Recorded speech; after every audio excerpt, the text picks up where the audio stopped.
So yun, nandito na naman tayo sa ating char-char na vlog. Charis. So yun guys, kakauwi ko lang. So namili ako ng konsumo ko, good for 1 week na naman. Kasi akala ko yung binili ko last time, sakto lang talaga siya sa 1 week. Ngayon, ito siya lahat. Nahulog na. Ang bigat ito. Lahat. Tapos, first, ito muna yung kasi nag-try ako ulit nitong Fuzzy. Mas mura-mura siya dun sa binili ko kasi yung last time kong binili, nasa siya, nasa 13 li yata yun. So, mas mura-mura to, nasa 6 lang siya. Then, nag-try ako nitong Snack Day siya, cheese and onion flavor.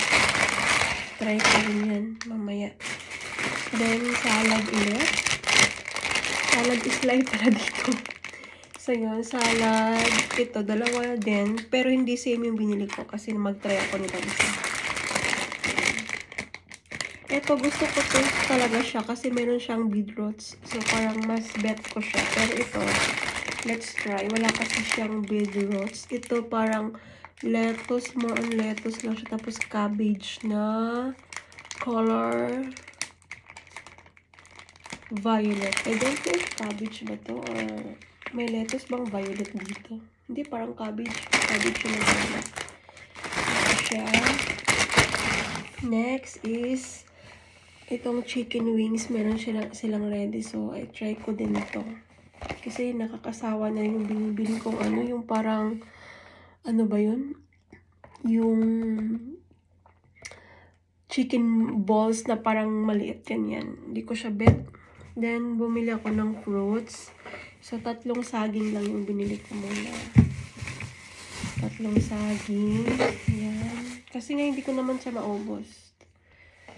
Then, bumili ako ng pomegranate.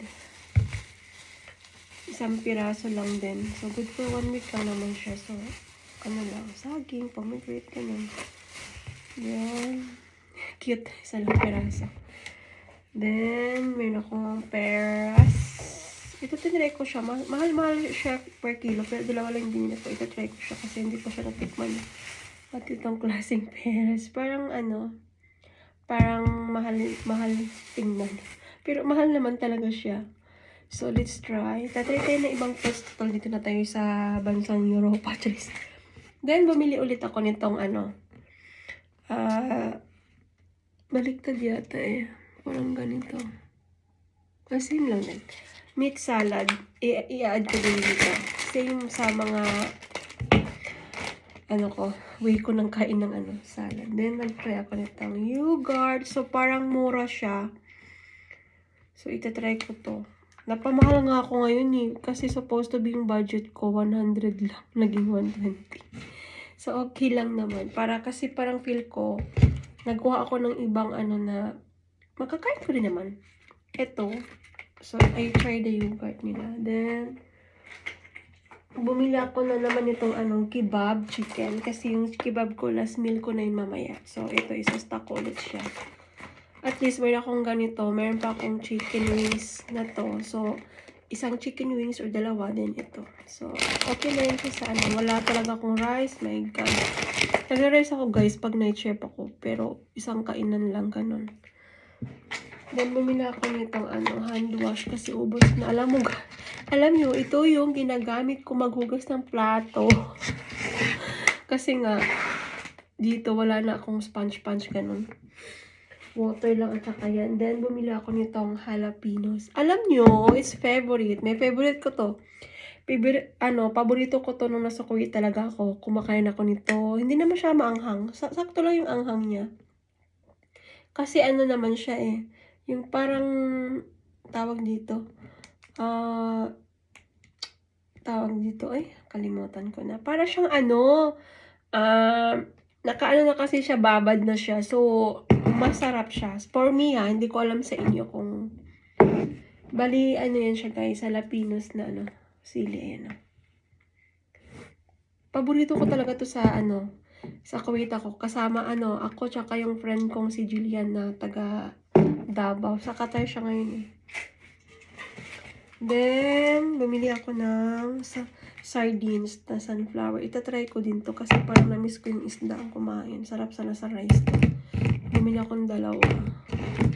Then, bumili ako ng coffee. Parang 5 piraso lang to bumili ko kasi nga, kasya budget lang talaga for 1 week. So, ito, hindi naman siya maubos for 1 week kasi mayroon pa naman akong gatas doon na yung Bear Brand adults, yung, milk and coffee din yun. May 3 pa yata ako dun. So, ito. Ako kasi guys, hindi naman ako talaga mahilig sa coffee na like, time to time ganon. Parang lang, pag type ko lang ganon. Halimbawa, mamaya, bubuksan ko yung cabinet ko. Parang masarap uminom ng kape. Parang ganon lang ako. Then, morning hindi ako nagko-coffee. Then, na-miss ko rin yung Coke. So, bumili ako ng Coke. Ano lang to? Yung walang sugar. 0 calories muna tayo mga ante. So, yan. Yung sugar kasi ang tawag nila dito is Zahar. Zahar. Yan. Zahar. 0 Zahar. It means, no sugar.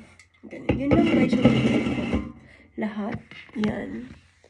Madami-dami din naman. So, yun lang. Until next time ulit na budget.